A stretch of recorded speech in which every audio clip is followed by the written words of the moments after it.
Assalamu Alaikum wa rahmatullahi wa barakatuh, dear brothers. This Islamic daily routine I'm about to share with you is life-changing.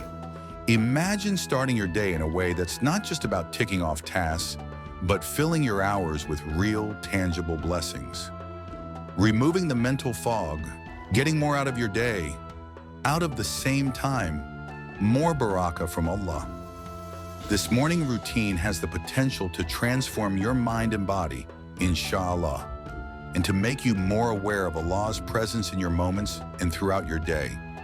It's about more than being a productivity machine. It's about operating at peak performance in your mental, emotional, and spiritual life. But I have to warn you, this routine only works if you have the bravery and courage to commit to it and to be present while you do it. Do not skip. Do not be weak. Number 1, perform your morning prayers. The only way to get ahead of everyone else is to start your day the right way, and that means waking up early for Fajr. It is the first victory of the day. Have a firm and resolute intention to wake up every day for Fajr. Not to mention, it is a major sin to sleep through Fajr. Rather than that, build your sense of purpose. Wake up early, face the day, and bring yourself closer to Allah. Don't be like those who are afraid to wake up early, attached to their warm, comfortable beds. Many of them are even weightlifters and athletes who lift heavy weights, and in the morning are too weak to lift a blanket off themselves. This is the wrong mentality. You should get comfortable with being uncomfortable. Roughen and toughen yourselves. As said, now let's not forget about the night prayer. Though not obligatory, praying Tahajjud bears significant weight in Islam. This is the time when you seek closeness to Allah during the last third of the night, a moment when the world is silent and your heart can speak more clearly. The Prophet Muhammad ﷺ encouraged this practice. As mentioned in the hadith, the best prayer after the obligatory prayers is the night prayer. Muslim, Subhanallah. Think of the last third of the night as the time when Allah opens His palace for you. Allah Azza wa Jal directly said that anyone who prays during this hour will have their dua received directly by Allah, and it will be answered. Imagine if one of the Muslim rulers opened his palace to you in the early morning and said, "Come by any time after 2 a.m. before Fajr, and I will give you anything that you want from my kingdom. Wouldn't you go?" You'd be crazy not to. But Allah opens His palace for you every morning, and you don't wake up early to go. Subhanallah, think about what this means, brothers. Wake up early for Fajr. Don't miss out on all that you could receive and on all the blessings that are waiting for you from Allah Azza wa Jal. Number 2, fasting. Now in this sense, we do not mean the religious fasting that comes with Islam. We mean delaying your eating. Have you ever realized that when you have a full belly, you end up being lazy and tired? The Prophet ﷺ said that the worst container any man can fill is his stomach. Now occasionally on feast days, the Prophet ﷺ would fill his stomach, but this was an occasion and very rare.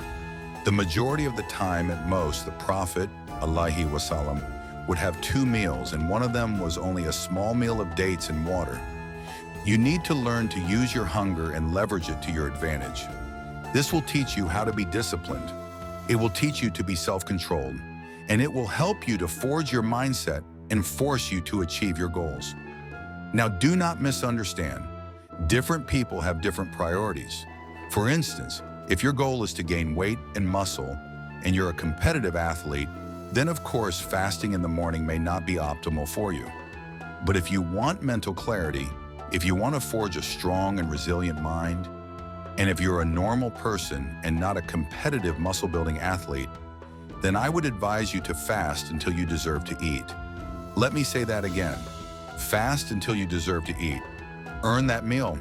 Instead of having a full meal as soon as you wake up, just drink 2 to 4 glasses of water and use that hunger to work on the specific tasks and goals. Some people will have a glass of tea and even a glass of coffee, or both. At least have some important work done before you eat.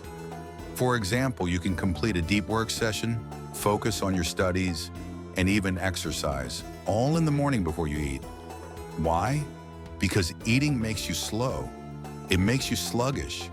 It makes your mind foggy, while hunger keeps you sharp. It keeps you ambitious. The majority of high achievers would rather be hungry, alert, and attentive than they would be fed, satiated, and potentially sluggish. Number 3, read or listen to the Qur'an. Starting off your day with the words of the Qur'an is like starting a trip with the most beautiful, scenic route to reach your destination. Whether it's a single verse or an entire chapter, each word of the Qur'an holds deep and powerful meanings for your soul. When it comes to interacting with the Qur'an, as a Muslim, many think they need to be fluent in Arabic or become a scholar to apply the teachings in the Qur'an. This is wrong. You do not have to be a scholar or recite long chapters. Even reading or listening to a few verses in the quiet of the morning can deeply enhance your understanding and iman. In addition to this, seeking understanding from the tafsir is a valuable way to truly understand the Qur'an the way that the Sahaba understood it. The Qur'an is not like the Bible. We, as Muslims, cannot go and make our own interpretations. Rather, these have very specific meanings that have been understood by the Sahaba and handed down over generations. And it is up to us to find out and understand what they mean. Look into tafsir and understand your Qur'an to get the most benefit out of it. And do not follow the way of misguidance by trying to make up your own meanings and understandings. Number 4, physical exercise.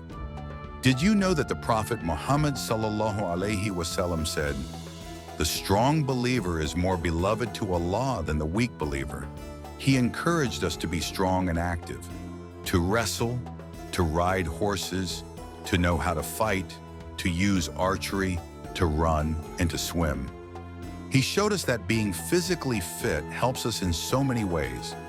Now, this doesn't necessarily mean you have to enter a competition, lift heavy weights, or run a marathon.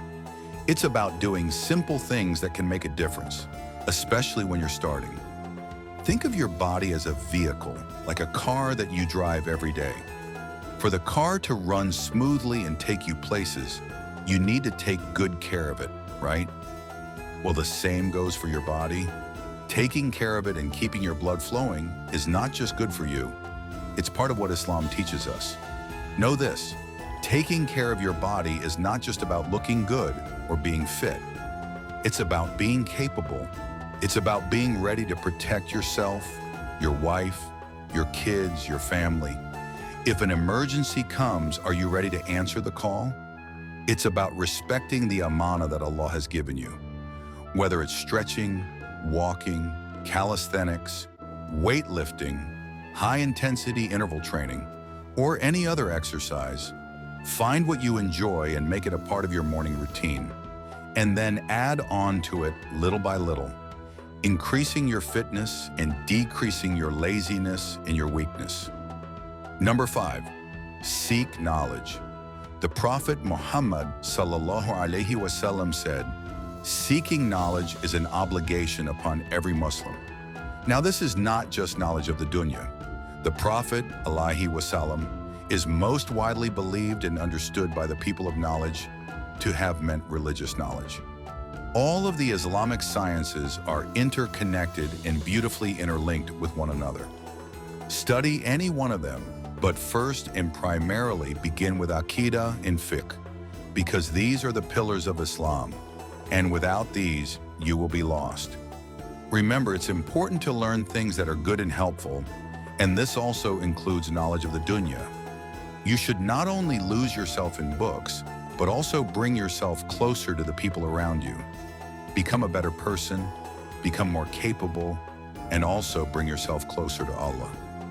Planting these seeds of knowledge in your mind is like planting beautiful flowers and fruitful trees in your garden. If you want to surround yourself with Muslims who seek knowledge and self-improvement like you can join our Deen channel for more wisdom. Number 6, eat a nutritious meal. The Prophet Muhammad sallallahu alaihi wasallam taught us to eat in moderation and to choose foods that are good for us and halal. You'll need to fuel your body and mind with a nutritious meal once you break your fast.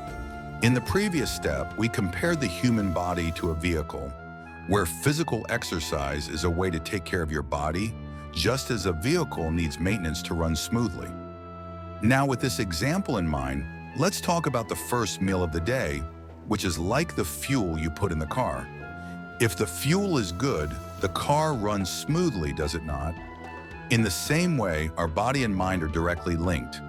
Eat something high in protein, with healthy fats and carbohydrates, and you will have high energy levels and good focus. This kind of meal is balanced and gives you a mix of everything your body needs. Choose foods that are nourishing and wholesome. It's not just about respecting your body and giving it the best start. You also follow the Sunnah, and that will nourish your mind and your spirit, inshallah. So tomorrow morning, think about what you're eating and make a choice that's good for both your body and your mind. Suppose you want this message to reach more Muslim men. Like this video and subscribe to the channel. Write Nur Deen at the end to let me know you made it. May Allah reward you for your efforts, brother. Until next time, stay brave and steadfast.